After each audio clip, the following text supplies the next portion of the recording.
Welcome to True Crime Garage. Wherever you are, whatever you are doing, thanks for listening. I'm your host, Nick, and with me, as always, is a man that faked his death, changed his name, and has been hiding in the garage ever since. He is the captain. Thank you. It's good to be... Well, it's not good to be seen, and I guess it's not good to see you either. Oh, great. Thanks for listening. Thanks for telling a friend.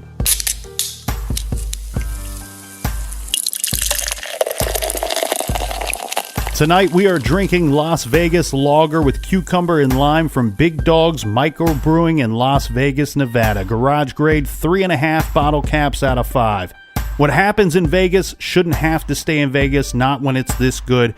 And we're staying refreshed tonight because of some of our good garage friends. First up, we have Corey in Claremont, Florida. And to KM, we like your jib. Next, let's go out west and thank Karen in Santa Monica, California. Staying in California, we have Cammie and Jessica in San Diego. Stay classy. That's pungent. And right around the corner from me in Hilliard, Ohio, we have Nicolina. Here's a cute message. It says, "Greetings, chaps from across the pond in the Black Country. Enjoy a round of beers on me." That's from Deborah. In Olympia, Washington, we have Colin. Big cheers to you, mate. We also have Brendan and Lindsay in Bellingham, Washington. And we have Priest in Singapore. And sending hugs from Bergen, Norway, we have Siren. And our last birthday shout out ever, so we can stop sounding like Morning Zoo Radio, all right, goes to Emily from Laurel in Minnesota. So thank you to everybody in our big garage family. We thank you. We appreciate you. For everything True Crime Garage, go to truecrimegarage.com. And if you'd like to follow us on social media, Snapchat, Twitter, Instagram, Untapped, do so at True Crime Garage. And that's enough of the business. All right, everybody gather around, grab a chair, grab a beer. Let's talk some true crime.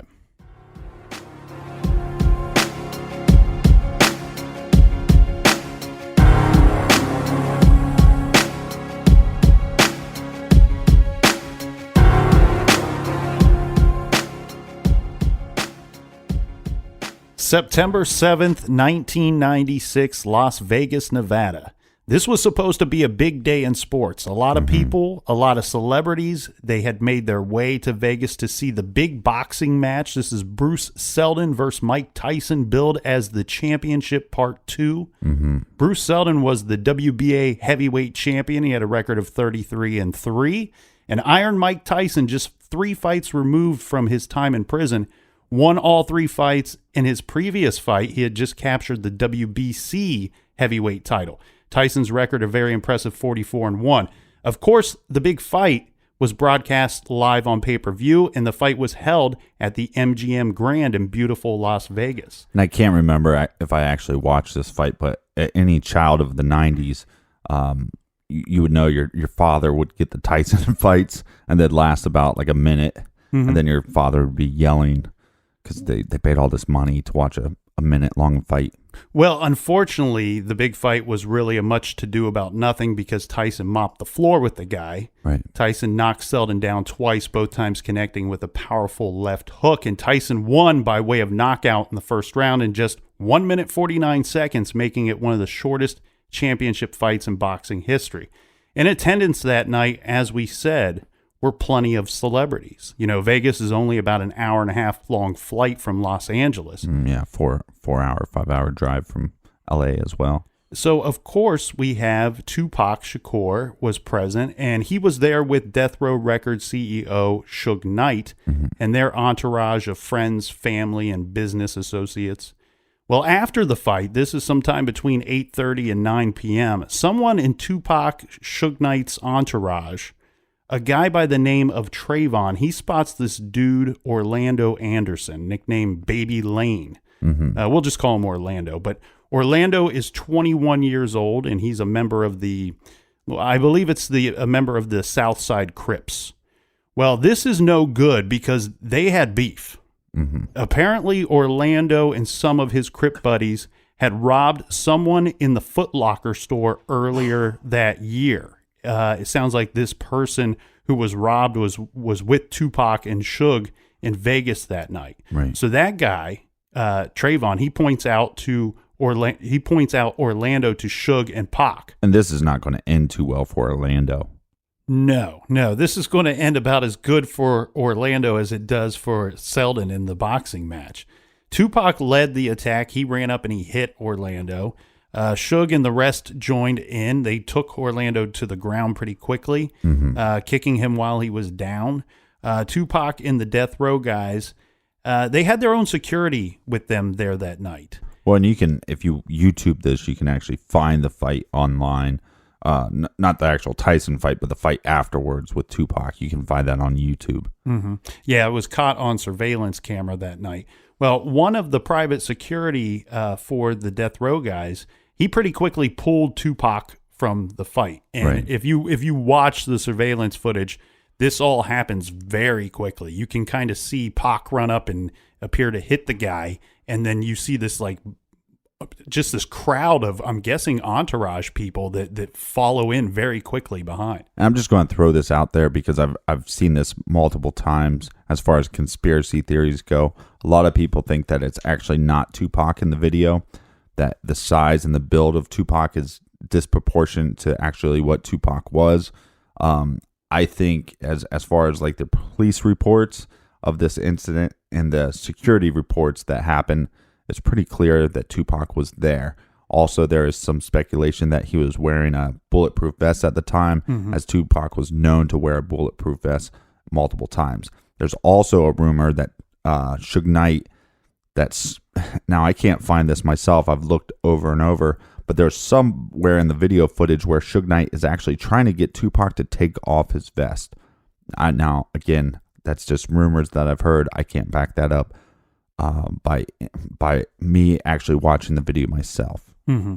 Well, after this scuffle takes place, around 9 p.m., everyone in the group, in Tupac's group, they kind of head their separate ways. They all go to their hotel rooms. They're going to get cleaned up, change clothes, and get ready to go out for the night.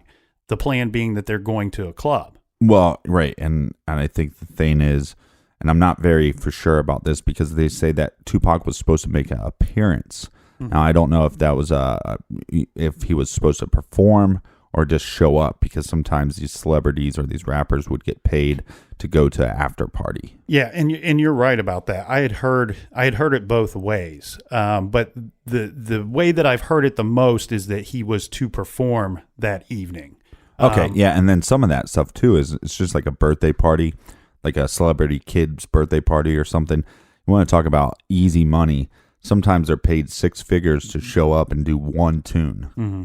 Well, and the thought could be, Captain, that his appearance or his performance that night at the 662 Club might fund the entire trip for all those guys to go out there, and it's good publicity for him to sell records as well. And let's go back a little bit, because Tupac is there with Suge Knight, but didn't travel with him. He's traveling with his cousin, and he's traveling with his girlfriend at the time, which was Quincy Jones's daughter. And I can't recall his cousin's name, but it's a female cousin. Yeah. So they shared like a birthday month, and so he's like, hey, come to Vegas and let's party. But before this all went down, there was a lot of speculation and rumors from Tupac's family that he, for some reason, just wasn't feeling up to going to Vegas that weekend. Mm-hmm. Well, I think that points out something to me about Pac's character, because as we showed yesterday, he did not have a great family structure, let's say. He didn't have an easy time growing up, but I've seen plenty of videos and plenty of evidence that as an adult, as once successful, that he always tried to do things with his family, keep his family together, and as you said, brought along the cousin on this trip. Well, this is when he goes back up to his room to get... Well, and to touch on that a little bit, what you were saying before, and a lot of Tupac's interviews, he would talk, and I have a lot of respect for him for this, because his whole thing was, yeah, I'm becoming famous, and yeah, I'm getting a bunch of money, but I don't need a ton of stuff. I'm gonna support my family, and I'm gonna, no matter how much money that costs to help them out, I'm gonna help them out. Well, and as we mentioned, the cousin is along on this trip, and when Tupac goes up to his room to get cleaned up for the evening, change of clothes, he and this is her words. She says, he was he was on like cloud nine when he came up to the room. He was excited because he loved watching the boxing match. Right. He was probably pretty jacked up from that, and then that might have been why he ran up, and it wasn't so hard to get Tupac to run up and punch this guy. Right. And so he was kind of pumped up and bragging to her a little bit about the fight that he had in the lobby, comparing himself to Mike Tyson. And she says that when he right. You're not as big as Mike Tyson, but when he goes up there to change his clothes, it was regular Tupac, Mr. Happy-Go-Lucky, and she didn't see anything that would put off any warnings to her. Now, one thing that she did think was strange was he left the room without his bulletproof vest. Right. Now, once he gets downstairs, a bodyguard suggests to Pac that he should wear the vest that night, and Pac says, "Nah, it's going to be too hot here tonight." Right. So they're going to Club 662. I have in my notes that Pac was performing there, but as we said, it could have just been an appearance. Now, the group, before they make it to the club, they go to Suge Knight's mansion. He has a mansion in the area, and they're there for about a half an hour or so. And during the course of this visit, Pac and Suge, they're off in what I'm going to call it a secret meeting, but nobody in the group titles it as that. Right. They just said that for a portion of that time at Suge's house, the two of them were off somewhere. They didn't know why they weren't with the group or what they were discussing or what was going on. When they go to leave Suge's mansion, Pac's bodyguard, this is Frank Alexander. And to be fair, I mean, this is his label, right? So it could have just been, hey, something came up. We need to discuss this real quick in private. Yeah, it may not have been anything of great importance of things that were going to happen that evening. Right. The bodyguard, Frank Alexander, he says that he would typically ride with Tupac in the vehicle, and he was prepared. He said he was standing at the car with the back door open, getting ready to ride in the back seat with Suge Knight and Tupac on their way to the club that evening. He says in this statement, in this particular documentary that I was watching, that Pac had suggested to him that he should take another car, that he should drive in another car because they'll probably have additional people coming back from the club to the hotel afterwards, and they may need additional vehicles. Right. Now, we've also heard statements that Pac told him to ride in the vehicle with his then fiance or girlfriend at the time. The problem I have with Quincy Jones's daughter. Right. And the reason why I'm kind of pointing this out is because people have put a lot of speculation on why the bodyguard would not be with Pac. And I think you should, first of all. But second of all, the problem I have with it is that there's so many different statements. Is it possible that he rode with the girlfriend and additional guys in that car? Yes, it's possible. Right. But in his statement, he never mentions, Frank Alexander's statement, he never mentions the girlfriend at the time. The problem, though, being, I believe that we've seen varying accounts from Mr. Frank Alexander, and I don't mean drastic varying accounts. I mean slightly varying accounts. So I'm just kind of covering our bases there. But so he's not going to ride with Pac. Now, there's been other people that have suggested that Suge Knight told Pac to suggest to the bodyguard to ride in another vehicle. Right, but we have the bodyguard's claims that it was Pac. So, So we have basically a 3-car convoy, and we have Suge Knight and Pac. They are in a 96 BMW 750 IL, which I'm not a Suge backer, but he's got good taste in cars. I got to tell you that. It's a rental, though, right? Around, is it? I don't know. From all the statements after Pac dies, is that everything was leased anyways. They didn't own anything. Yes, I think we should be. I don't think it was. Well, actually, I should say I know it wasn't a rental. It could have been a lease. Regardless, around 11 p.m., they are stopped. This is Tupac's car. They're stopped on the Las Vegas Boulevard. This is by Metro Bicycle Police. Come on, can you imagine being stopped by cops on a bike? Well, there's a lot of people walking around down there. No, I understand that, but I'm just saying, if you're walking and you get stopped by a cop on a bike, not a big deal. But if you're driving and a cop on a bike stops you, I'd be going, what are you doing? Well, apparently they're stopped for their stereo being too loud, and there's no license plates on their vehicle. These license plates, for whatever reasons, were not on the car. They're later found in the trunk of the car. There's no ticket issued. They kind of leave without any altercation at all. But not long after that, this would take us to around about 11:15 p.m. Now, we have to kind of picture this as we're talking about it, because, this is audio. We can't show you any diagrams here. Oh. But picture the 3-car convoy pulling up to the corner of Flamingo and Corval. Right. And it looks like it's 5 lanes at the intersection. Yeah. So you have a vehicle in front, which has got, death row guys in it. And then in the middle vehicle, you have Suge Knight, who's driving, and you have Tupac Shakur, who's sitting shotgun. And then there's And then there's a vehicle behind them as well, which contains more of their entourage. So as they pull up, as the captain said, this is a multi-lane road. The vehicles are driving in this 3-car convoy, but they're straightforward. They're not side by side. It's 1, 2, 3 as they pull up. Now they have there's a bit of, there's a vehicle next to them that has some lovely ladies in it, and Suge Knight and Tupac exchange some words with these ladies, inviting them to the club for his performance. Well, a white 4-door late model Cadillac with an unknown number of occupants pulled up to the sedan's right side. So we have the girls in their vehicle are on the left side of Suge and Pac.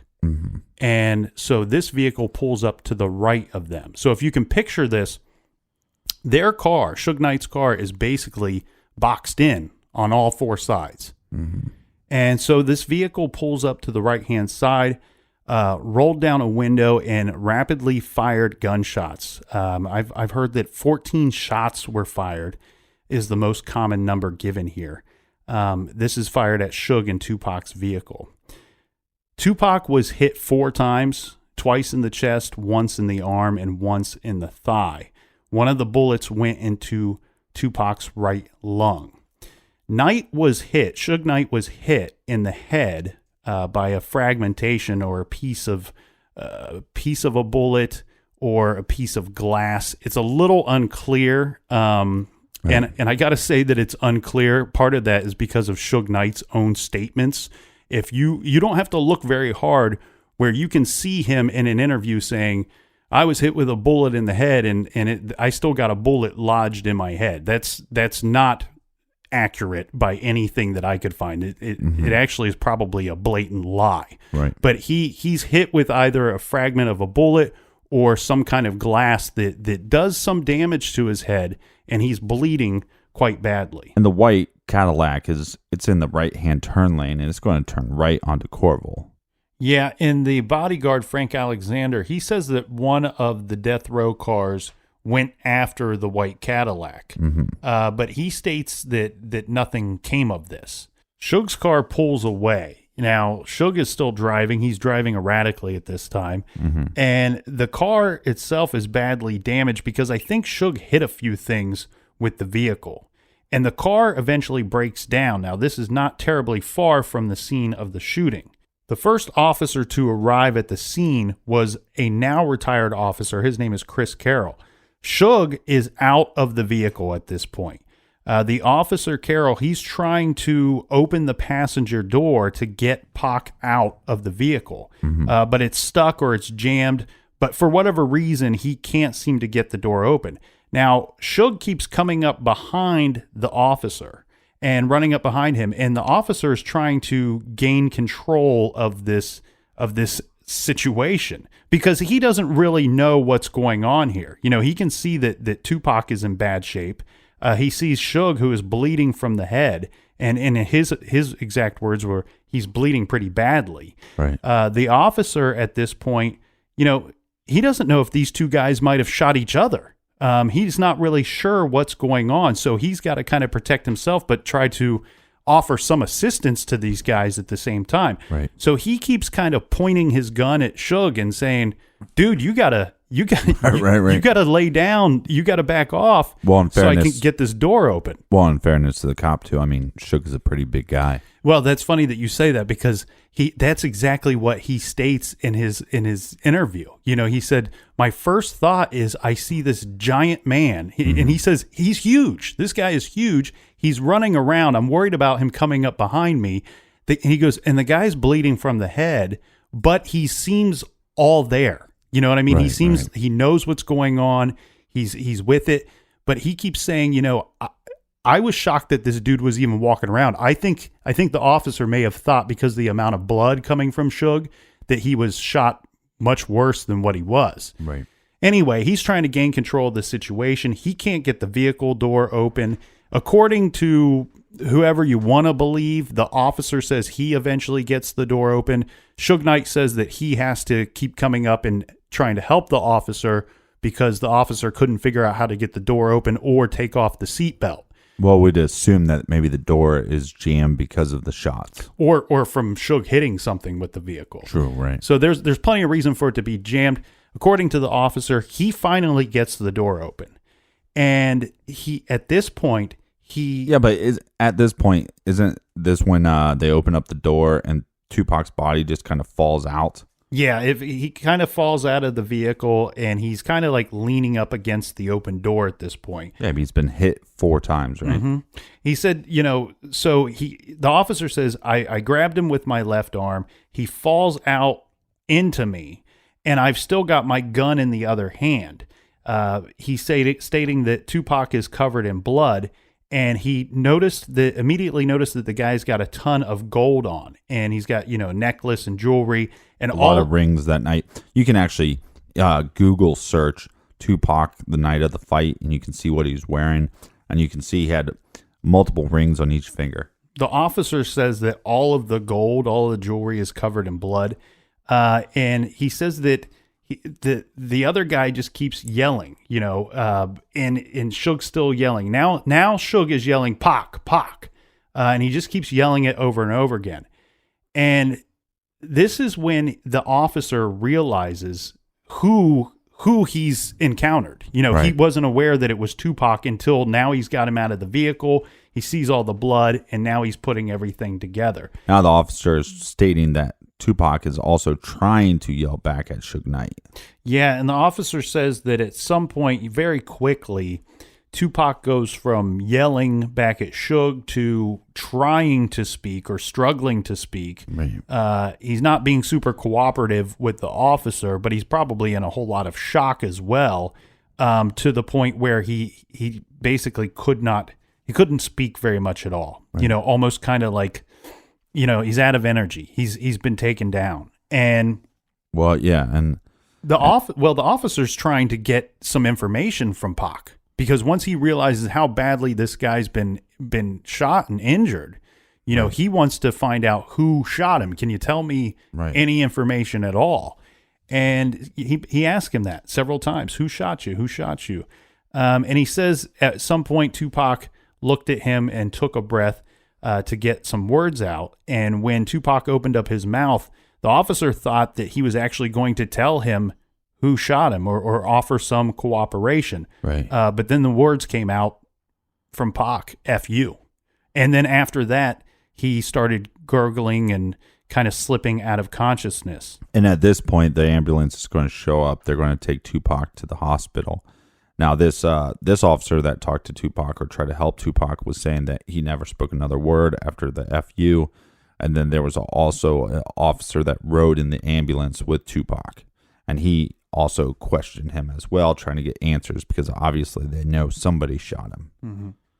Well, and then once they get to the hospital, we have this situation where he has to be rushed immediately into surgery to try to save his life. So he's in surgery. He's heavily sedated. This is a strange thing here, Captain. A very strange thing to me. It's possible that both stories are true. But yesterday we reported that when Pac was shot in New York, that somebody in his group had informed the police that somebody was coming back to the hospital to finish the job. Right. And we stated that was probably very likely because Tupac rushed out of the hospital. He left a lot earlier than the doctors wanted him to. Now, the same story is basically repeated verbatim here as well, where somebody in the group called the police and stated that somebody's going to come back to the hospital to finish the job. We need to get an officer here.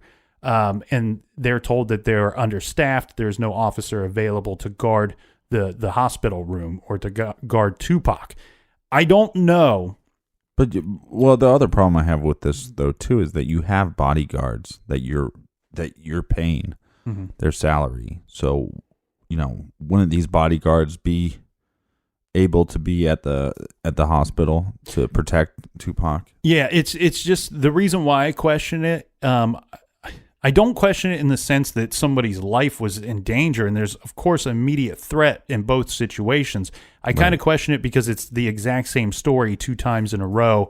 I just don't know that one of those stories actually happened. I believe it happened at least once. I just think that the waters are a little murky, and some of the stories may have bled into one another. So that's a poor choice of words, but may have carried over from one incident to the other. Well, and what I was saying before, to me, this is just all pretty sad. I can't understand. Maybe Tupac didn't know who shot him, but he might not have even seen anything. Right. I mean, he was basically ambushed when you think about it. He was shot. It was a surprise attack. Well, but I'm very well aware that me and Tupac grew up in way different circumstances. I'm just, if somebody shot me and I knew, wouldn't you want to say? Right. I understand it's a whole different situation, but that's what's so sad to me is that maybe his fans or his family or anybody could have got some answers if he was just willing to talk, and say the name. But again, like you said, maybe he didn't say the name. Yeah, or didn't know or didn't see anything. I have a feeling that I don't think he saw who did this, or he didn't know them enough to be able to identify anybody. But once he's at the hospital, we all know the sad story from here. He's placed on some different type of life support machines. Now to show you how tough this dude was, right. Tupac, we talked about yesterday, he's shot several times in New York and he leaves the hospital against doctor's orders. Right. And I break a leg, I'm down for 6 months. This guy, maybe 6 years. Yeah. This guy, he's right back at it. He's a real man. So this situation here, at some point they have to sedate him because he's trying to get out of bed. This guy is just breaths away from lifelessness, and yet he's got the strength somehow to get out of bed. Right. Unfortunately, on the afternoon of September 13th. But what's reported, and this is where kind of the conspiracy stuff kind of falls into play, is some of it's reported that he goes into a coma, and then he has to have more surgeries because where the bullets hit, and then that possibly they had to remove a lung. Mm-hmm. And then several days later, like you said, he is reported dead. Yeah, he passes away, and it sounds like the doctors were trying to revive him, but after quite some time, his mother made the decision and told the doctors to stop trying. He's pronounced dead at 4:03 p.m. on September 13th.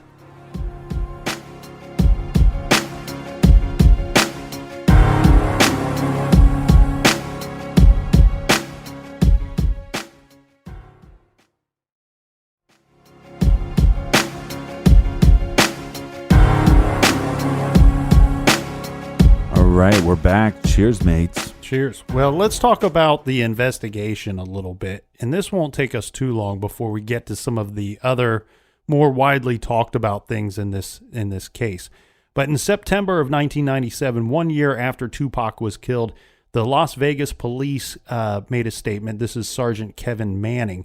He told the Review-Journal, that's the local Las Vegas newspaper, that Tupac's slaying, they didn't believe it to be motivated by a gang war or arguments within the rap world.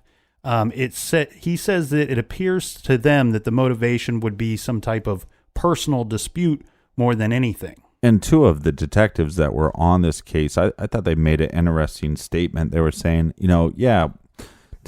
Tupac had a lot of opinions on police officers, but that had no weight or bearing on their commitment to solve this case. Mm-hmm. That when they signed up to be detectives, when they decided to be police officers, they took an oath, and everybody that they were working for deserved to have closure, deserved to have their case solved. Mm-hmm. They also said that they had a lot of theories, a lot of theories as to what went down that night, who was responsible, but stating that they have no witnesses willing to cooperate or any direct evidence implicating any specific individual. Now, police at the time said that Tupac's associates knew who killed him. Right. But that would be definitely Suge Knight, which was in the car with him. Mm-hmm. But they're unable to make a case, they state. Now, we also have some FBI documents that have come out over the years. In 2011, a highly redacted 359-page document was released on the agency's website. This is a common site to post records that are of the subject of several Freedom of Information Act requests. Mm-hmm. Now, within those documents, you'll see that the FBI's information is slightly different regarding this investigation as far as what we just heard from the Vegas police. But I also want to throw out there that within these FBI documents, they are actually talking about their investigation into both the death of Tupac and Biggie. So within these documents, it says that the FBI did spend a lot of time examining a link between the two killings. Mm-hmm. They also spent a lot of time examining the link between some LAPD officers who might have been members of street gangs or who worked security for Death Row, and the ties between the record label and the Blood gang members. And one of the things that the FBI would talk about with the connection with the Blood gang is that they actually thought possibly both shootings were connected to the Southside Crips or the Southside Compton Crips. Yeah, that the Crips may have masterminded both of the killings. Here's another strange thing in this whole case, though. There was another shooting. This took place in November, just 2 months after Tupac's death. Mm-hmm. The victim here is 19-year-old, and I have to apologize, but I have no idea how to say this young man's name. I think it's Yafi Fuller. Fula, I believe. And he actually had two names. The other name that he went by was Yaki Gaddafi. But I apologize if we misspoke on those, but I think we got pretty close there, Captain. We're trying our best. Yeah. Regardless, this young man, he was a backup singer in Tupac's group, The Outlaws. He was shot in a hallway of a housing project in Orange, New Jersey. This was 2 months after Tupac's death. Just 19 years old. He was part of Pac's entourage in Las Vegas and was a passenger in a car directly behind Tupac's car when the artist was killed. Now, police say that Fula's murder was unrelated to Tupac's case, even though Fula was the only witness who told Metro investigators that night that he could possibly identify Pac's assailant. Mm-hmm. Fula was killed before police could question him further at length. And like we were talking about a little bit during the break, our detailed account of the night or the shooting or where the cars were and all that stuff, we probably didn't do a home run job of. But we're going to get back to a lot of that stuff when we go through the theories. Yes, and there's varying accounts of those, but as you'll see as we go through these different things, we're going to have to come back to it a couple of times. So let's talk about some of the widely discussed theories about Tupac's death and who killed him. Well, and here's just a little warning. If you're just the facts man,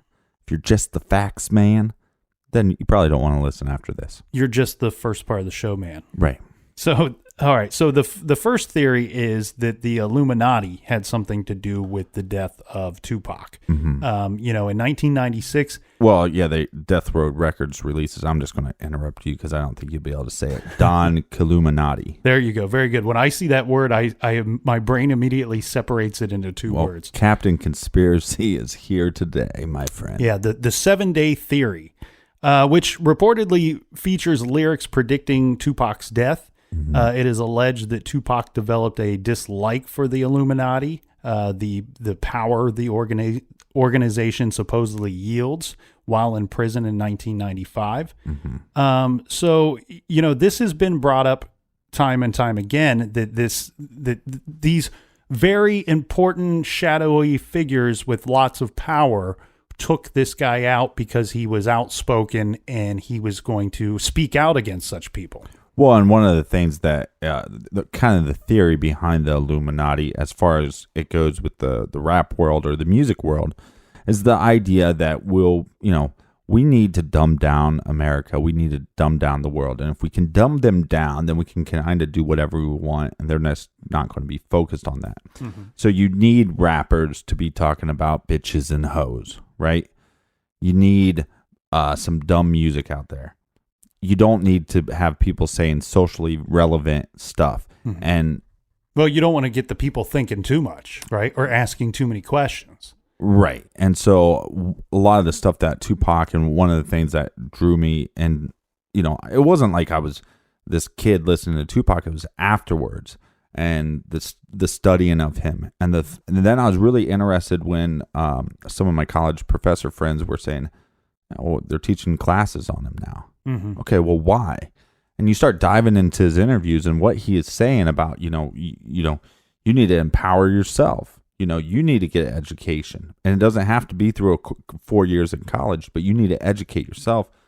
And he was saying things like this. So kind of this theory is, yeah, Tupac had some of these, quote unquote gangster rap type songs, but he was also saying stuff of empowerment. And so the idea would be that they would want to get rid of him because he was trying to uplift.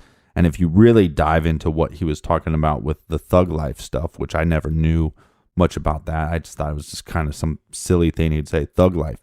But it's really this mantra and these ways, and he was actually writing up laws and things that people could follow. And if you follow this thug life, it wasn't really to be a thug at all. It was to uplift yourself, educate yourself, get yourself out of this situation. And one could argue this is kind of, possibly from Tupac's upbringing. I mean, his mother was a Black Panther, and a lot of the stuff that the Black Panther Party stood for actually was, there was some socially relevant stuff there as well. So I think some of that education came down from his mother.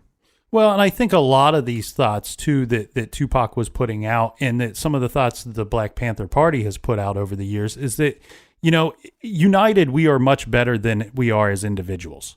And who would that scare? Well, that would scare the people in power, the people that might trying to be, quote unquote, control us. It's very reminiscent of when we discussed Joseph Colombo, the guy that was uniting Italian Americans, right? And the thought that he could have been killed by people or organizations of power because he was uniting people, and he was getting people to believe in themselves, believe in their community, and believe in their brothers and sisters around them to stand up for themselves and stand up for their communities and to have a voice. Well, and the other thing that Tupac talks about a lot is, gangster rap was talking about the real struggles that were happening on the streets and the deaths that were happening on the streets. And therefore, since they were bringing it to light, there was some statistics that were done. And he always talked about how the powers that be want to shut that down. And the government, for a lot of times, like Tipper Gore was like spearheaded, let's not allow this music to come out. And one of the Tupac's ideas was, you don't want us to talk about this, so the problem goes away. But the problem's not going to go away. People are just not going to report on it anymore. There's still going to be people killing each other, but you're not going to care because it's never reported to you. Well, and we should mention the FBI thing here, because I don't necessarily know that it fits 100%, but it in itself, I don't know that it's a separate theory. So let's just cover that now while we're on this topic, because, the thought is that potentially the government or the FBI killed somebody like Tupac because of reasons we just stated. But the evidence to that would be that there's some proof out there that he might have been being watched by certain agencies. Yeah, and he definitely was. And he might have even been watched while he was in Las Vegas. Yeah. Okay. So he was here's a couple things. So one, he was a outspoken black male. So with power too. I mean, the bigger his albums got, the more power he actually had. And I think they knew that just as much as the CIA had, has files on, Maynard Keenan, right? Mm-hmm. James Maynard Keenan from Tool. They have files on John Lennon. I think it's naive to think that they shouldn't have those, right? Right. So, we were kind of joking off air that there's a good possibility that the CIA has files on us. I mean, they're the most boring files they have, but they might have files on us. They have compromising photos of me. From a wet t-shirt contest. But yeah, so did they have files on him? Yes. And if you look at these documentaries of Tupac, sometimes you'll see these surveillance footage and it'll say FBI surveillance footage. Here's where it's not so clear. Was that surveillance footage from the club that the FBI attained? Mm-hmm. Or was it the actual FBI doing the surveillance? Right. And that's not clear. So we have the Illuminati theory. We have the possibility of FBI or CIA involvement. The way that I look at this thing, Captain, is I wanted to kind of, for if anybody's panicking, I wanted to kind of start with the theories that were a little more outside of the box and kind of work our way closer to the box if we could. So we'll eventually get to our opinions on these theories. Yeah. So the next theory of who killed Tupac would be that nobody killed Tupac. Right. That he is that he's alive and well and possibly living in Cuba. We talked about his aunt being there. There's an article that was published that says that he's been in hiding the whole time. There's probably several of those articles. But we've also seen all kinds of pictures of him, supposedly, that he could be living anywhere, possibly Tupac lookalikes or supposedly Tupac himself. Yeah, there's a lot of talk, too, that he kind of knew this was going to happen. He fell in love with Machiavelli. Mm-hmm. And Machiavelli was a guy that faked his own death. Mm-hmm. I believe that Machiavelli actually faked his own death and then came back. I'm not really. I'm not schooled on that very well. I thought he was somebody that talked of some kind of strategy about faking one's own death. Right. No, I actually believe he actually did. So, okay. So the fact that he talks a lot about this and actually talked about being rebirthed. Tupac talked about being rebirth and actually being Machiavelli now. I think because of a lot of that talk, look, when you're shot 5 times and you kind of see the writing on the wall, was he a fortune teller? I don't think so. I think he knew that the people he was surrounding himself with and the entertainment industry that he was in, he knew that if he wasn't making changes, he'd probably end up dead. Well, and he's not an idiot. I mean, Tupac's a very intelligent man, and he knows that he might be in a bad situation. If this happened once, it could happen again, and I barely escaped the first time. It's very likely. Well, and then there's all these weird talks about the autopsy, because you have the autopsy photo. The problem with that, are those real photos or not? So a lot of people will say, well, this is photoshopped or it's a fake photo. Maybe it is a fake photo. Mm-hmm. And so then that destroys the whole argument about the autopsy photos. But then he got cremated. So he got cremated really quickly Yeah, so the reports are that he was cremated the next day. Now, they're kind of loosey-goosey reports because some people will say as late as 24 hours after he passed away, Right. or as early as 10 to 12 hours after he passed away. Yeah, and that's pretty suspicious, but then we also have the death certificate. Yeah, so I was trying to find an autopsy because there's been arguments that there was one conducted, that there is no autopsy. I got nowhere with that. The best I could do was locate a death certificate. Now, Well, and let me be clear about the autopsy. There might not be one, and I'm not a doctor, I'm a captain. But the thing is that we know that he had a punctured lung, or something was wrong with his lung because of the he was gunshot, shot in the lung, yeah. and they had to pull. I believe they had to remove the lung. Yeah. So I think maybe there wasn't an autopsy because they were already doing all these surgeries, so they already know. So it's not like we showed up to this house and Tupac was murdered. He was in the hospital for multiple days. Yeah. But on the death certificate itself, the two things that stand out there are that the height and weight listed on the death, let's be clear, the one that I saw, Right.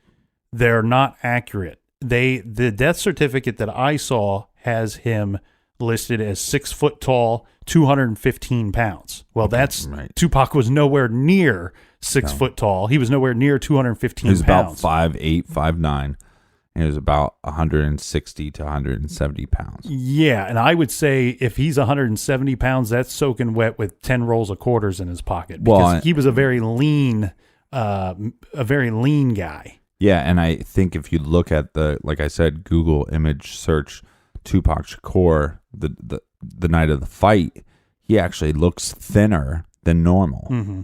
Yeah, and the thing with the death certificate is two things. Okay, so first of all, I reviewed the whole thing. There's nothing else on that document that I called into question. It was only the height and weight that appeared to be wrong to me. They even had his birth name on there. They had, that his mother had signed off on it.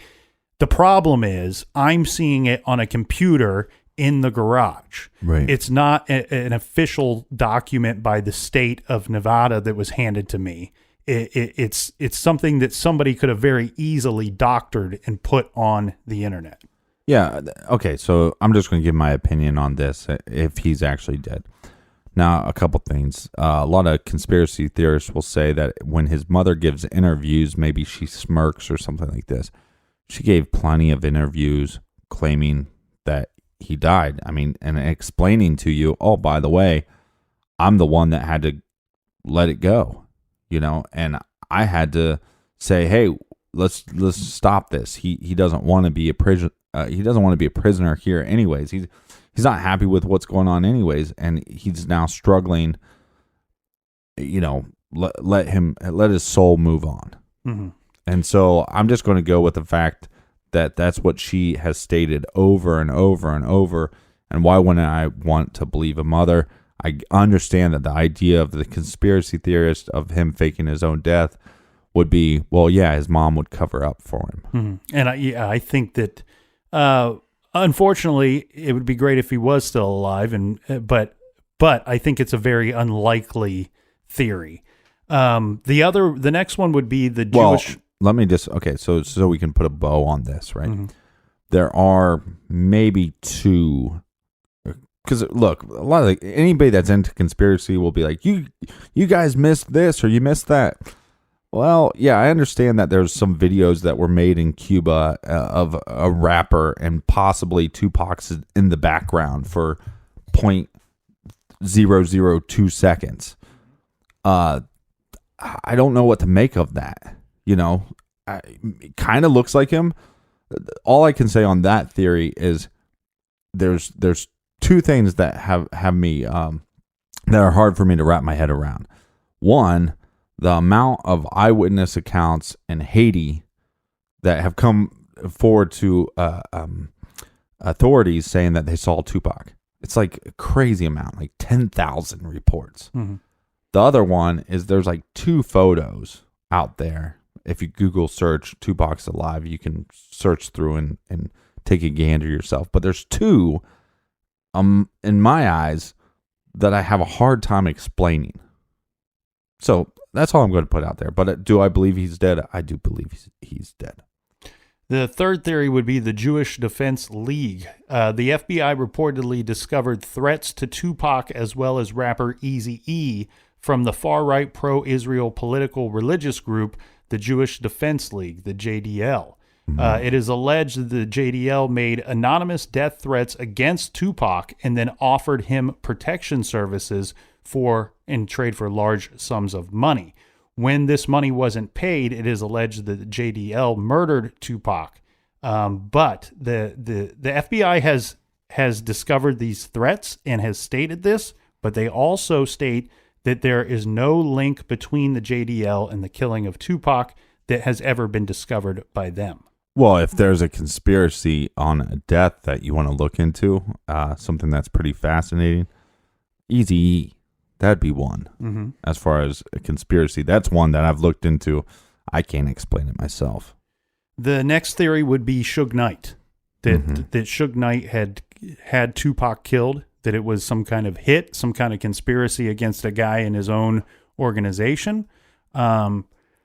This is a theory that I really dove a lot into because going into it, I thought that this was a pretty likely theory. Mm-hmm. You know, when I was younger, I really did think that probably either, you know, somebody from the East Coast group had Pac killed or that Suge Knight did it. So this is one that I dove into quite a bit.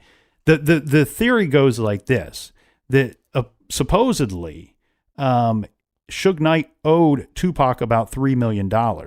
Possibly a lot more. Yeah, and he also might have known that Tupac was looking to leave Death Row Records in order to start his own label. So the theory runs that if Tupac was killed, Death Row Records would profit from any unreleased material, which we know he had a ton of it because the albums kept coming out. Death Row Records have released a number of his albums since his death. Well, right, and then his mother comes out and does a report stating, hey, when we were talking about that BMW earlier, and I said it was probably leased, the reason why I was stating that is if you look at the report that the mom came out with, she said, look, my son died broke. Right. And when my son would get angry at Death Row Records and started saying, where's my damn money, they would drop off a Bentley. And so Tupac would be like, okay, well, I got a Bentley. Oh, Tupac's mad again? Drop off another car. All Tupac's mad again? Drop something off. Tupac thought he owned those cars. Right. He would tell everybody that he owns those cars. After his death, they figured out that all those cars that Death Row Records were saying that they're giving him, they were just leased vehicles. And that Death Row Records owed him a bunch of money. But 3 days before he died, his lawyer sent stuff to Death Row Records' lawyer stating basically, like, this is done. And that's why when we were talking about the little meeting that Suge and Tupac had, it could have been Tupac and Suge Knight talking about this. Like, hey, this is how it's going to go down. Now, I don't think Suge is a dumb guy. I don't think he's a bright guy either. But he's smart enough to know how to threaten people. He did it with Dr. Dre when he wanted to leave. And I think if Tupac wanted to leave, maybe he would let him leave, but he's going to get a percentage of that afterwards. Well, the thing here with Knight, you know, for those of you not familiar, this is a guy that's he's no stranger to being in trouble with the law, and he's no stranger to probably acts of violence himself. Right. In 2015, Knight was involved in a hit-and-run incident that left one man dead and another hospitalized. Now, he did turn himself into the sheriff's department for that the following morning, and at that time was arrested on suspicion of murder. You're right, but if you're going to have a hit on a guy, don't do it when he's in the car with you. Don't do it while you're driving. That doesn't make a lot of sense to me. Well, the incident that I was talking about with the hit and run incident, it looks like he is still facing his court date due to some health complications or health problems he's been having. The court date keeps getting pushed back. Well, he passed out when they set bail. He passed out in the courtroom. Yeah, and at times he's claimed to have been suffering from blindness and some other ailments as well. But it sounds like that case, the judge has said, we're taking this thing to court in January of 2018, and there's health concerns, no health concerns. That's going to be the start of the trial for those charges. Now, another thing here that gets brought up, and you're exactly right, Captain. There's no way that, in my opinion, that he would put himself in the vehicle that's going to get sprayed with bullets. I mean, the vehicle, 14 shots is what's most commonly reported.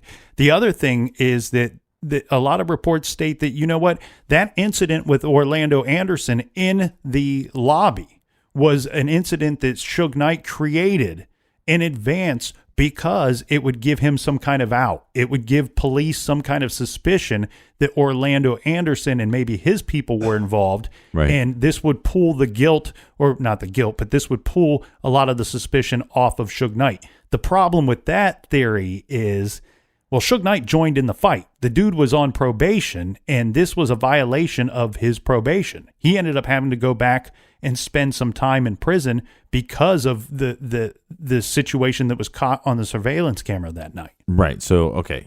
Right. So then the other things that are against him is that Tupac was probably leaving. So if he's leaving, then again, he'd still probably get some percentage. He's still going to make money off of his old albums.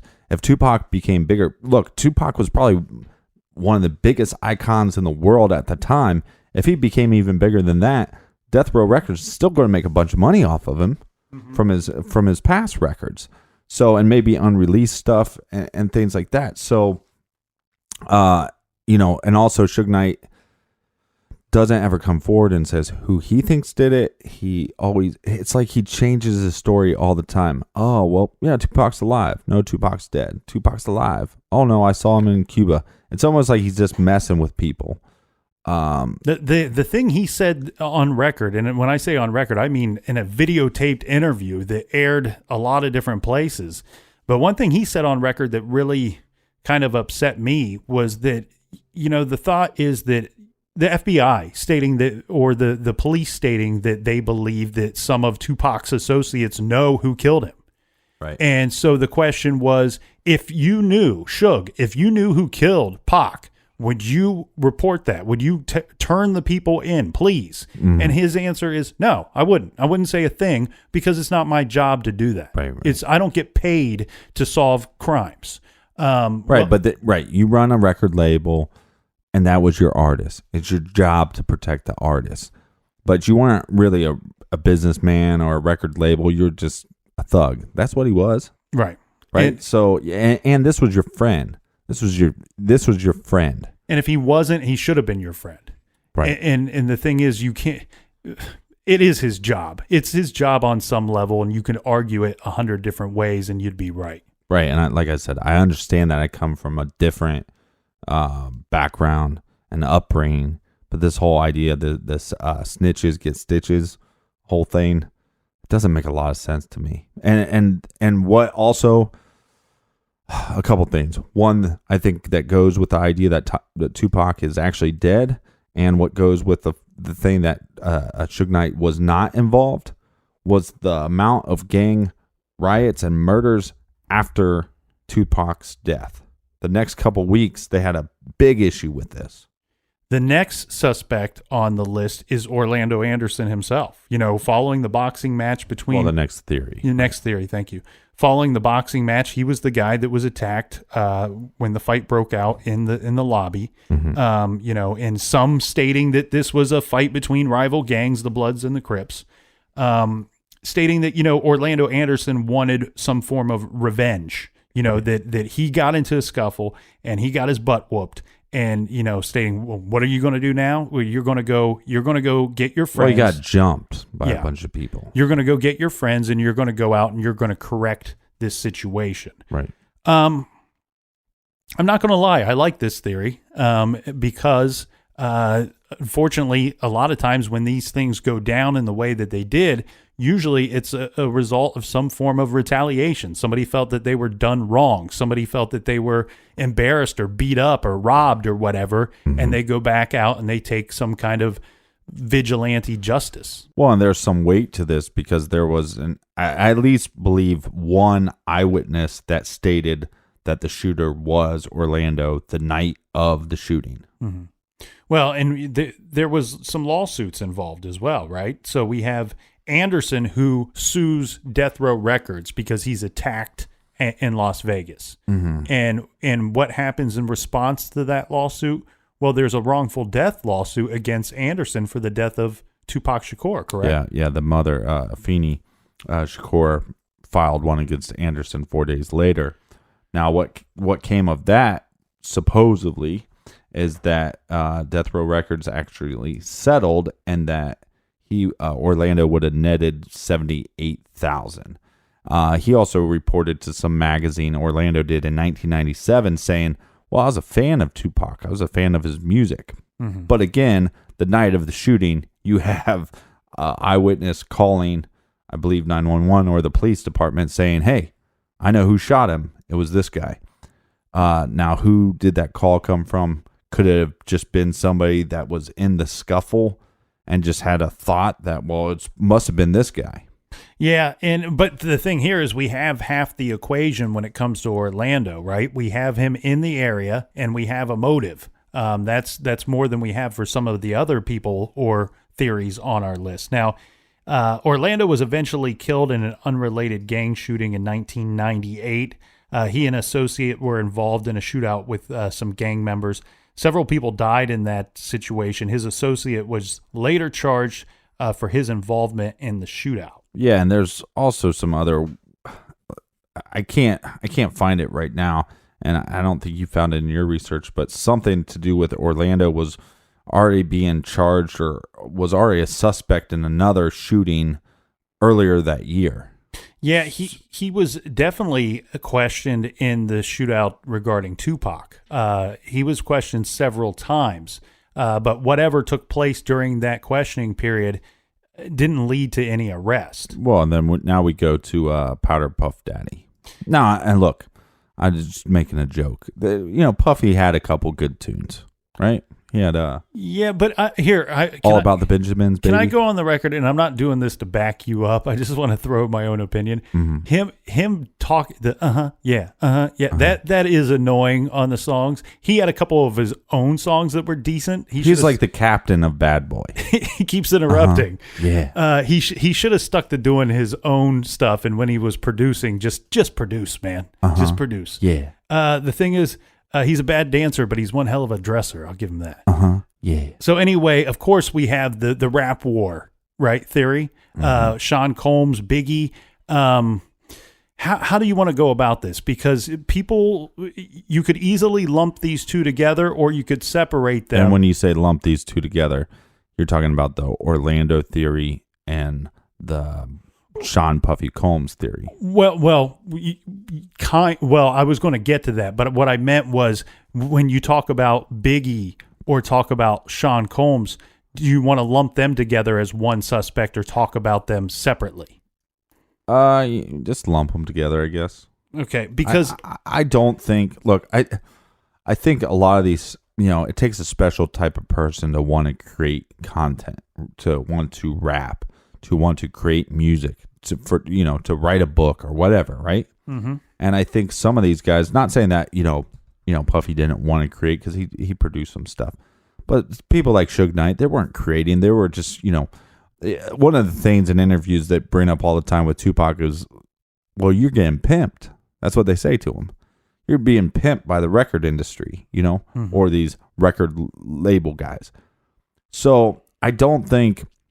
I mean, yeah, you might grow up and might be some violent tendencies in how you grow up. But I think both these individuals, even though they had, Biggie and Tupac, even though they had some violent things, I think a lot of that was more because of the people around them. And I think that with Biggie, a lot of it was a bit of show. Yeah. I think that he was a hardcore rapper. I don't know that he was a hardcore dude. I never really got that sense from him. But the thing here is, Captain, when we get into this, when it first comes out, it's brought up that Notorious B.I.G. basically put out a hit on Tupac. Right. The thing that we're going to get to here, when you dive down into it, It's actually, it's more mentioned that it came from Sean Combs and that Biggie actually had nothing to do with this incident. Now, what we're talking about here is former LAPD cop Greg Kading.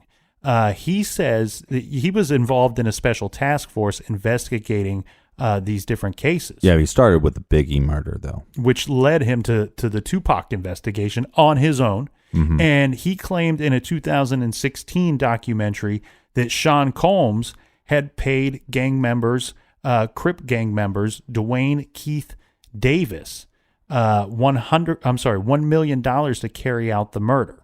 Yeah, well, and it's kind of weird because it's blurry. The rumor was that it wasn't that he just gave him 100 or gave him $1 million. It was just, if this happens, I will pay you. Right. And that was going to be my question to you, because when I dove into this thing, it was confusing to me. Was this an outright hit or was it a bounty? Because they're two completely different things. Right. A hit, you pay someone, this is our agreement, go kill the person. Right. A bounty is more like Jabba the Hutt. That's like, you know what? If somebody brings me this guy, there's a reward. So it sounds to me more like a bounty. This guy, his name that he goes by is Keefy D. So we'll call him Keefy D. But he lived or was from the Los Angeles area. Wait, hold on. He goes by Keefy D, so we're going to call him Keefy D. Well, it's easier than saying Dwayne Keith Davis every time. Right.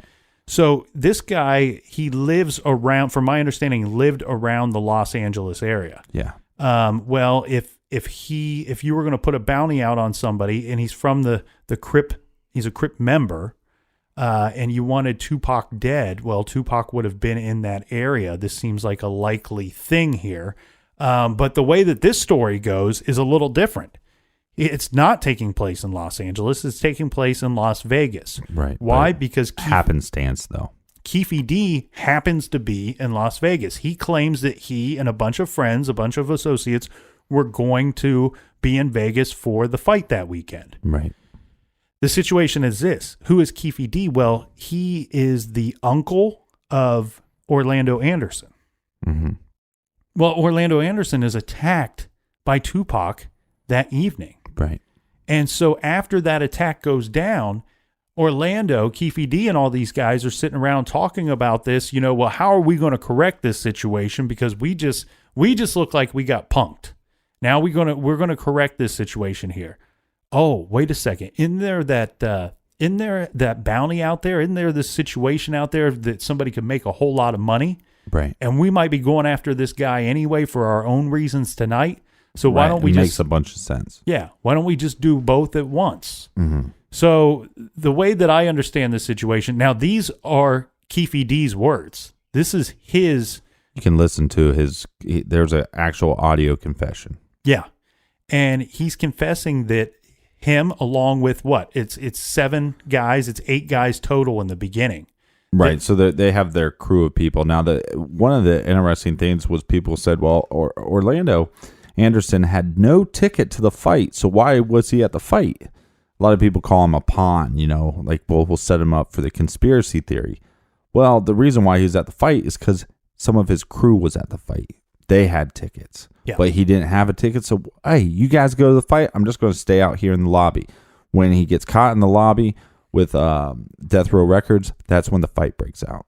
So then while they're there and Keefy D's buddy or whatever says, hey, you can take care of that hit now. Like, kill 2 birds with 1 stone, right? Right. Well, we don't have any guns. The guy goes, here's my gun. Gives him the gun. They pull up on Pac. Want me to keep going? Well, yeah, the guy's name that he goes by, the guy that supplied the gun, he goes by the name Zip. Right. So Zip gives him the gun. What were they renting that weekend? One of the guys, his mother, had rented the late model white Cadillac. So they had access to a vehicle matching the description. They have access to a firearm. So what they do is they pull up. They're in the right-hand lane. So what happens is what Keefy D says. He says that they go to the 662 Club. Mm-hmm. And they decide, okay, well, we're going to drink a little liquor. We're going to smoke a little weed. We're going to go to the 662 Club. And that's where Tupac's supposed to be. It sounds to me like they were trying to ambush Tupac and Suge Knight in the parking lot of the 662 Club. Right. So they pull up and they have 2 vehicles. There's 4 guys in each vehicle. They sit there for about 20 minutes or so. And during the course of this time, when Tupac and Suge Knight are not showing up, some of the guys start to get cold feet and they start to worry about what, the situation just got real. You can sit behind closed doors and say you're going to take down these people. But once you're in the car and you get to the location. Once you're at the parking lot. Oh, man, I would have ran out of there faster than. Straight pooped yourself, But I tell you what. Oh, excuse me. So some of the guys start to get cold feet. Keefe D is in one vehicle. He's not in the Cadillac at this point. And he tells the other guys, you know what? Go off, do whatever you want. I'm going to hop in this other car. He hops in the Cadillac. So now in the Cadillac, we have the driver. He goes by the name T. Brown. We have Keefe D riding shotgun. Behind the driver, we have DeAndre. He goes by Dre. And the behind Keefe D in the back passenger right hand side is Orlando. And so they decide that they're going to go. I guess they're going to go look for Pac and look for Suge. Well, I think the idea was more like, well, let's go get some more booze. Maybe we'll get some more weed, possibly, and then work our way back. And then we'll work our way back.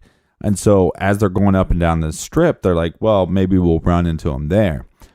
Well, as they pull up to this intersection, there's these girls screaming, Pac, Pac, right? Mm-hmm. Now there's 4 girls in a green Sebring, and they're interviewed often. So they're the ones that drew the attention to the location of Pac. Right. So now they're like, well, there he is. So Keefe D turns around and hands the gun to Dre because Dre would be in the back passenger side. And Keefe D is like, well, I'm not going to shoot him. Yeah, because Keefe D was the one claiming he would shoot at the vehicle, that he would shoot Suge and he would shoot Tupac. Mm-hmm. But their original, when they see the vehicle, their first thought is, well, get up on the left-hand side so Keefe D in the passenger seat can reach out the window and spray the car. Right. But they couldn't, because if you look at the positioning of the cars in the intersection, they couldn't get to the left side of their car. So they're forced to pull up on the right-hand side. Now, Keefe D sitting in the front seat, he does not want to reach over the driver and shoot and blast in front of the face of his driver. So as the captain says, he tries to hand the gun to Dre, who's sitting directly behind the driver. Right. Dre says, you know what? I don't want anything to do with this. Get that thing away from me. Mm-hmm. It's then that we have Orlando, who was attacked earlier that evening. He decides to take the gun. He grabs the gun from Keefe D. He reaches over Dre, and he puts his hand just outside of the window, and he shoots the car as many times as he can. Right. And then they drive off. This is what Keefe D says. So then they drive off. They turn right on the intersection. And then all of a sudden they realize that a car is following them. Now what Keefe D says is, well, we thought it was the girl and the girls chasing after us. Mm-hmm. But he claims that there was some gunshots. So then they fire back. And as we know, based off of the statements that... from Frank Alexander, the bodyguard. The bodyguard and the other outlaws, they claim that they chased after this white Cadillac. Mm-hmm. So again, now this is not heavily reported that there was other shots after the first shootings with Tupac. So the fact that Keefe D actually states this, to me, has more validity with his story. Right. And it also explains why the members from Death Row decide to stop pursuing the vehicle. Yeah. And then what Keefe D claims is that, see, now he grew up with Suge Knight. And what he claims is that when Orlando was shooting at the car, that Suge Knight made eye contact with Keefe D, and he knew that Keefe D and his crew were responsible for the death of Tupac. Yeah, and he also states that he thought that Suge Knight would die that night because he thought he was hit in the head with a bullet. Right. So then after they get away from the other vehicle, the bodyguards, then what happens? Well, the guys, they park their white Cadillac, and they actually park it. It's strange because they park it somewhere that's very close to where Suge Knight's car ends up at the end of the night. They park their vehicle and they put the gun the way I understand it, they put the gun on top of the tire to kind of hide it for the evening. They go off and party for the night, and then the following day they go back to the vehicle. They check the vehicle, make sure that there's no loose shell casings inside the vehicle. Well, they're very lucky that the cops didn't find that vehicle, because all they would have to do, I think, even with it being on the wheel well, I don't think they would need a search warrant for that.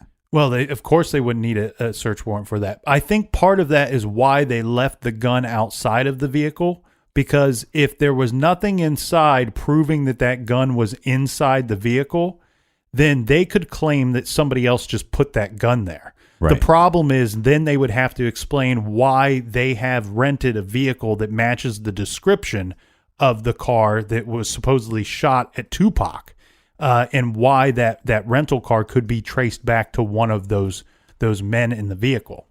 All right, so let's try to put a bow on this theory, right? Mm-hmm. Now, this theory, I think, holds a lot of weight to me. And a lot of people would say, well, this guy is, Keefe D was just a criminal anyways, and he gave this confession, I believe, when he was in jail. But where is the proof? Well, here's a couple things. Out of the 4 people in the car, that we have proof that 3 of them were in Vegas. Now, one of them claims they weren't in Vegas, but I think 2 of those guys then claim that guy was actually in Vegas with them. Yeah, my understanding is that it's the driver of the vehicle says that he was not in Vegas that weekend. And as you just mentioned, the only other 2 guys that are still alive that were in that vehicle that night say he was the driver of the Cadillac. Well, right. And we also have the surveillance footage. I don't know if it's FBI surveillance footage or not, but to me, you can see a white Cadillac on the footage of the parking lot at 662. Yeah, whether or not you can see Keefe D, I swear at some point I saw footage that I could see him on it, but I can't find it to show you. And I think that there's probably no question that we favor this theory better than the others that we presented. That's part of the reason why we saved it for last. That's part of the reason why you hear us jumping out of our chairs to talk about it. Right. The thing here for me is because it all kind of lines up. There are some questions that I have, and I'll get to those in a minute. But the thing here is, okay, we have people that put themselves in the area. Mm-hmm. They have the means. They say that they had access to a gun. They were driving a vehicle that matches the description given by everybody. There's no question about the description of the vehicle. Mm-hmm. And we also have a motive. We have an obvious motive. And not only do we have an obvious motive, but to me, I see all kinds of motives when you claim that these guys are the ones that carried out the murder. And it looks to me as though their intention was to shoot Suge and Tupac, was to kill both of them, is what it appears to me. Because as he states, that they would have preferred to have pulled up on the left side of the vehicle and fired into the vehicle in that manner. Now, we could have seen a different result with that. We could have seen a Suge Knight get killed and a Tupac survive the attack had it gone down that way. But again, their motives... retaliation. Well, and also Tupac's mom then files a wrongful death against this guy as well. We have the retaliation thought for the motivation. We also have just the gang aspect for the motivation. And then the icing on the cake for their motivation would be that they could stand to make a whole lot of money if, in fact, that this bounty that was supposedly put out by Sean Combs, if it was, in fact, a real thing. Mm-hmm. The only problem I see with the confession itself is the involvement of Sean Combs. That to me, I don't make the connection. Right. I understand that it's probably, it was a general suspicion by people at the time. I think it makes for a better story for Keefe D. It also could have just been a rumor that Keefe D heard. Mm-hmm. It might not have actually been something that came from from Puffy's mouth, right? Right. And I think if there were a large amount of money, and I know Puffy's somebody that has the ability to deal in large amounts of money, but if seeing a movement of that amount of money exchange hands, FBI or CIA would have set off some big red flags here. So where I stand, in my opinion, is that this theory makes the most sense. Well, and on top of that, LAPD, when they were doing the investigation, a lot of detectives that have done work on this investigation all think that the murders came from somebody from the South Side Crips. Mm-hmm. And these guys were members. And just to be clear, you didn't misspeak there because you're saying LAPD, and this took place in Las Vegas. The thing here is we're seeing information coming out of former LAPD detectives and officers that are saying we started investigating the Biggie portion of this story, right? Because this is what happened in our area. We started to look to see if there were ties between the two murders, and it led us to our own personal investigations into Tupac's murder. And this is the theories in the things that we're seeing come to light now. Well, and on top of that, after the murders, like I said, there was gang violence and shootings for weeks and weeks afterwards as a retaliation. Now, why would there be a retaliation if your gang was not involved? Right. It doesn't make any sense. Well, and the thing here is I want to go on record stating this very clearly. I think that this was a gang-related murder. The thing here is I want to be very clear. I'm not stating that it was Tupac that was in some kind of rivalry gang. I believe this was carried out by a gang, probably with people with gang ties. These guys, this confession from Keefe D, that all falls into that theory. Right. And what we talked a lot about when we were researching this case, I'm just fascinated by Tupac in general. And I feel like the weight that he was carrying in his words doesn't get enough respect from people that are outside of the hip hop community. So if you were a hip hop fan or if you're a rap fan, then yes, then Tupac was this icon. We ain't telling you something you don't already know. Right. But if you're not in this world and that's not something you're interested in, then you're like, why the heck are they covering this guy? Look, I'm a huge Beatles fan. As much as John Lennon was an icon to this world, so was Tupac Shakur. And I think when you look into the FBI or the CIA or the Illuminati or he's still alive, all these odd theories, it's because at the end of the day, somebody that was so magical of an individual, influential. Well, don't say influencer because now if you have a bunch of people following you on Instagram, they call you an influencer. I want to say this, and maybe I'll get some heat from it, and I don't give a shit. Okay, this guy was possibly some form of a prophet, right? I think that same thought about John Lennon. I think that same thought about Muhammad Ali. I think that same thought about Malcolm X. I think that same thought about Martin Luther King. This guy was saying things that were relevant, and he didn't have to. He was a multimillionaire, and he wasn't getting paid what he should have, right? His label's holding this money.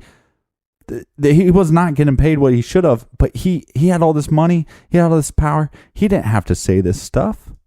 He could have just kept to himself, stayed in his own lane, eyes on the prize, been greedy, be selfish. I think because of his upbringing, his intelligence, the way he saw the world, he would even say in interviews, my brain sees things different than most. And I believe, and if you look at somebody that I think is a musical genius, Quincy Jones, his daughter was dating him, and he said, when you met Tupac, this guy was on a different level, as if he was touched by the hands of God or something. That's his state. That's what he is saying. So I think all these other theories that he's still alive, or maybe the CIA killed him or the government, I think because at the end of the day, this guy was so special and so magical that you don't want to believe some, and let's say what Orlando was. He was a thug, but he was also a young, naive thug. And for whatever reason, you don't want to believe that this guy could take out somebody so powerful and so magical. I won't use the word prophet. I think all those guys were great men. I think the loss here is that, in my opinion, Tupac had the potential to grow into becoming a great man. Right. I think that he was incredibly talented, incredibly smart. I think I see a very impulsive young man making some poor decisions. Yeah, obviously, yeah. What I'm getting at, though, is I think that if he could have stayed out of trouble, which would have been very likely if he could have removed himself from some of those bad elements that had worked their way into his life, that I think he could have grown into being, he was already something special, but he could have grown into being something very positive for himself and for everybody, for all of us, because I would have loved to have seen a Tupac in his 30s. I would have loved to have seen a Tupac in his 40s. Right. Especially, I mean, not even just as a rapper, but as an actor. He was an amazing actor. Yes, he was. And the thing here is I just think that we didn't get to experience all the things that I know he was capable of. Yeah, and when I say prophet, I don't mean like in the hands of God. What I mean, it's somebody, I believe that there's people that are put on this earth, right? We're all put on this earth somehow, right? But that some of these individuals have something inside them and they can't stop it. And I don't think he could stop himself from trying to help others or trying to present the truth or ways to others. That's what I mean by all that. Well, we might get some more insight into these stories because I noticed A&E is doing a big Notorious B.I.G. and Tupac type documentary. We also have Tupac's movie coming out sometime this month. I'm not excited about it. I'm not excited about the movie. I'm excited about the A&E documentaries that are coming out. And what was the title of the thing that we found the confession from, in case anybody wants to go look it up for themselves? Yeah, if anybody's interested in looking more into these, and also the Biggie side, which I would like to dive more into the Biggie side as well. Big fan of his. It's called Murder Rap, and you can check out that book anywhere, really. Yeah. Amazon, maybe. Yeah, it's definitely on Amazon. I was just checking it out myself. And if you want to go and check out our recommended reading, go to truecrimegarage.com. We'll have that up there for you. And you can purchase anything, any of those recommended books through our Amazon app if you like. Thanks, everybody, for joining us in the garage. Make sure you check out the website, truecrimegarage.com. Make sure you follow us on social media. If you're not already, you're very late to the game. We will see everybody back here next week in the garage. Until then, please be good, please be kind, and don't litter.